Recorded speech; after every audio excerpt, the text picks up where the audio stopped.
DSC preparation కి మిగిలిన తక్కువ సమయాన్ని డిఎస్సి 2024 యాప్ లేదా DSC2024.com తో జాబ్ ని సాధించండి. అమరావతి రీలాంచ్ ప్రోగ్రామ్ ఎలా జరిగింది? ప్రధానమంత్రి నరేంద్ర మోడీ అమరావతి పర్యటనకు వస్తే ఏ వరాలు ఇస్తారు అనేటువంటి చర్చ కూడా గత కొద్ది రోజులుగా విస్తృతంగా జరిగింది.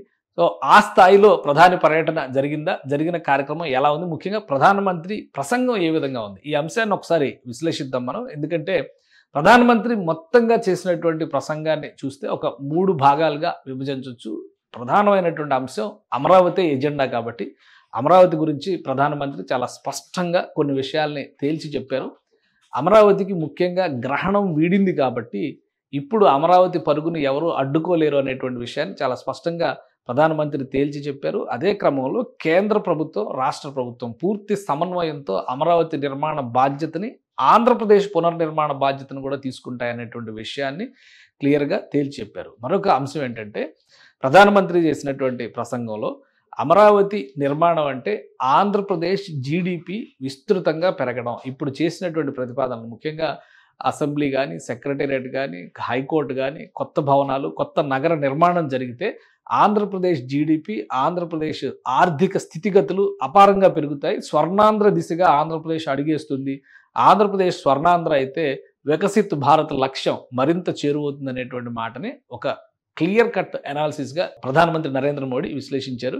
ఇంకొక అంశం ఏంటంటే ఇందులో ప్రధానమంత్రికి అలానే ముఖ్యమంత్రి చంద్రబాబు నాయుడుకి, ఉప ముఖ్యమంత్రి పవన్ కళ్యాణ్కి ఉన్నటువంటి అనుబంధం కూడా చాలా స్పష్టంగా ఇంకా చెప్పాలంటే అసలు కూటమిలో ఉన్నటువంటి సఖ్యత ప్రతి ఒక్కరి ప్రసంగంలో కూడా చాలా స్పష్టంగా కనిపించింది.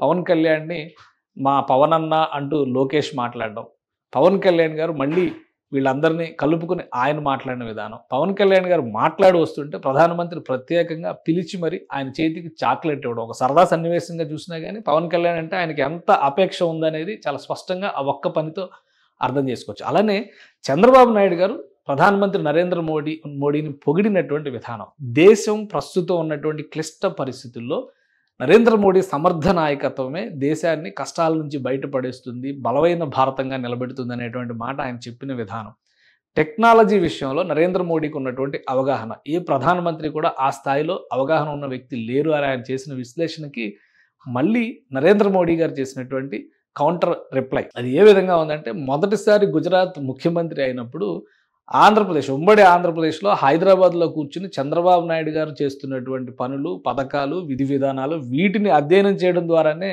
తన లెర్నింగ్ ప్రాసెస్ స్టార్ట్ అయిందనేటువంటి విషయాన్ని ప్రధానమంత్రి చెప్పడం.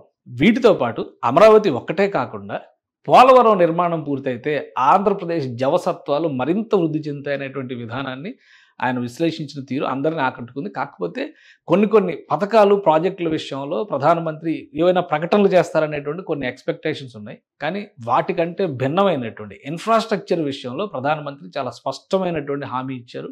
ఆంధ్రప్రదేశ్కి ఎలాంటి అవసరాలు ఉన్నా కానీ తీర్చడానికి ఎప్పుడు కేంద్రం సంసిద్ధంగా ఉంటుందనేటువంటి మాట ఆయన ఇచ్చినటువంటి భరోసా. ఈసారి అమరావతి నిర్మాణంతో పాటు వెనుకబడిన ప్రాంతాల అభివృద్ధి, పోలవరం లాంటి ప్రతిష్టాత్మక ప్రాజెక్టులు కంప్లీట్ చేసేటువంటి వైన్, వీటన్నిటిపైన కూడా ఒక భరోసా ఇవ్వగలడంలో కూటమి నాయకత్వం మొత్తం కూడా సక్సెస్ అయిందని మనం చెప్పొచ్చు. మూడవ అంశం ప్రధానమంత్రి మాటల్లో ఆసక్తికరంగా ఉన్నది ఆయన మాట్లాడినటువంటి తెలుగు భాష.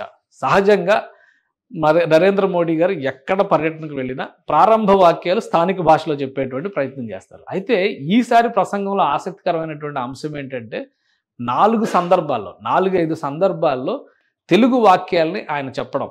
నిజానికి తెలుగు వాక్యాలు చెప్పేప్పుడు కూడా కొంతమంది రాసింది చదువుకునేటువంటి అవకాశం ఉంటుంది. కానీ ఆయన ప్రసంగంలో యథాలాపంగా చెప్పినటువంటి విధానం, తెలుగు పైన ఆయనకున్నటువంటి అవగాహన, నేర్చుకునేటువంటి పరిస్థితులు ఇవన్నీ కూడా మనం అర్థం చేసుకోవచ్చు. రాష్ట్రానికి సంబంధించి ఎన్టీ రామారావు గారి కళని నిజం చేసేటువంటి బాధ్యత మనదే, మనమే చెయ్యాలి అంటూ నరేంద్ర మోడీ ఇచ్చినటువంటి పిలుపు చాలా ఆసక్తికరంగా మారింది. తెలుగు ప్రజలందరినీ కూడా టచ్ చేసే విధంగా ఈ వ్యాఖ్యానాలు ఉన్నాయని చెప్పని మనం చెప్పొచ్చు. ఫైనల్గా ఆయన వెళుతూ కూడా ఇంకొక భరోసా ఇచ్చారు. మళ్ళీ జూన్ 21వ తేదీన అంతర్జాతీయ యోగా దినోత్సవానికి ఆహ్వానించారు చంద్రబాబు నాయుడు గారు. ఆ విజ్ఞప్తిని ఆయన మన్నించి ఖచ్చితంగా వస్తాను, యోగా ప్రాధాన్యాన్ని ప్రపంచానికి మొత్తానికి చెప్పాల్సిన అవసరం ఉంది కాబట్టి రికార్డు స్థాయిలో ఈ కార్యక్రమాన్ని నిర్వహించే బాధ్యత తీసుకోవాలి చంద్రబాబు నాయుడు గారు. కాబట్టి 21వ తేదీన జూన్ 21వ తేదీన విశాఖలో జరిగేటువంటి యోగా డేకి వస్తాను అనేటువంటి భరోసాను కూడా ప్రధానమంత్రి ఇచ్చారు. సో ఓవరాల్గా అమరావతి రీలాంచ్ ప్రోగ్రాంలో మన ఎక్స్పెక్టేషన్స్ ఎక్కడైనా అటు ఇటు అయినాయా అని ఆలోచిస్తే చాలామంది చాలా ప్రచారాలు జరిగినాయి. ఎందుకంటే ఏదో సెకండ్ క్యాపిటల్ అనౌన్స్మెంట్ ఉంటుంది, లేదా పెద్ద ప్యాకేజ్ అనౌన్స్మెంట్ ఉంటుంది. ఇట్లాంటి సహజంగా అడ్మినిస్ట్రేటివ్ ప్రాసెస్లో జరిగేవి ఏవి కూడా రాజకీయ సభల రూపంలో హామీల రూపంలో ఇవ్వడానికి అవకాశం ఉండదు. ఇది ఎన్నికల సభ కాదు కాబట్టి. సో పూర్తి స్థాయిలో అమరావతి నిర్మాణానికి ఇవ్వాల్సినటువంటి భరోసాని బాధ్యతని ఇవ్వడంలో మాత్రం నరేంద్ర మోడీ అలానే కూటమి నాయకత్వం సక్సెస్ అయిందని చెప్పొచ్చు. ఆయన ఈ పర్యటన తర్వాత టైం లైన్ బేస్డ్గా మళ్ళీ 3 ఏళ్లలో అమరావతి నిర్మాణం పూర్తి చేయాలి, అప్పుడు మళ్ళీ ప్రధానమంత్రి వచ్చి ప్రారంభించాలనేటువంటి ఒక సంకల్పం తీసుకున్నారు. కాబట్టి ఎంత వేగంగా పనులు నిర్వహిస్తారనేది ఇప్పుడు రాష్ట్ర ప్రభుత్వం పైన ఉన్నటువంటి బాధ్యత.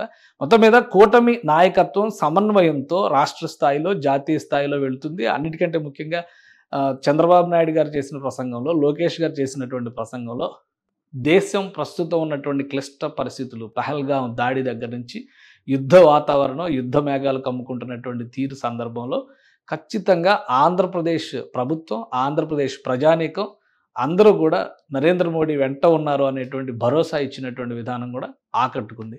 సో ఓవరాల్గా ప్రధానమంత్రి పర్యటన సక్సెస్ఫుల్గా కంప్లీట్ అయింది.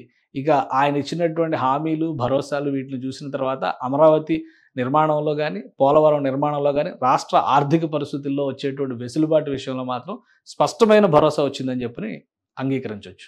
సుమన్ టీవీలో మీ పర్సనల్ అండ్ బిజినెస్ ప్రమోషన్స్ కోసం కింది నెంబర్కి కాంటాక్ట్ చేయండి.